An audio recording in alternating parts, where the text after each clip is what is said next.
একটি ছোট্ট বাক্য যা আজকে আমাকে আপনাদের সামনে দাঁড় করাতে সাহায্য করেছে। বাক্যটা ছিল এরকম যে পাবলিকিয়ান হইলে তুমি আই এডুকেশন পেজ থেকে ছবি আপলোড দিও। তো এই একটা বাক্য হয়তো খুব সাধারণ, কিন্তু যা আমাকে আজকে রাবিয়ান হিসাবে পরিচিতি করেছে। কথাটি বলেছিল আমাদের সুফিয়ান ভাইয়া। যখন আমি জাহাঙ্গীরনগর বিশ্ববিদ্যালয়ে পরীক্ষা দিতে যাই, ভাইয়ের সাথে দেখা করি এবং ছবিও তুলি, কিন্তু দুঃখজনকভাবে আমার জাহাঙ্গীরনগর বিশ্ববিদ্যালয়ে আমি সাবজেক্ট পাই নাই। তো ওই সময় ভাইয়া আমাকে বলেছিল যে আচ্ছা শান্তিদা, ছবি তোলো, যখন তুমি পাবলিকিয়ান হবা ওই সময় তুমি ছবিটা পোস্ট করো। তো আলহামদুলিল্লাহ, আল্লাহ আমাকে নিরাশ করে নাই।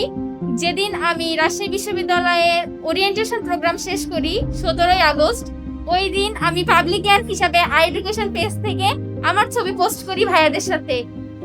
ধন্যবাদ আই এডুকেশনকে এত সুন্দর একটা প্রোগ্রাম আমাদেরকে উপহার দেওয়ার জন্য। আমরা কৃতজ্ঞ আই এডুকেশনের কাছে। আমরা চাই বছর বছর আমাদের জুনিয়ররাও যাতে এত সুন্দর একটা প্রোগ্রাম পায়। ধন্যবাদ সবাইকে।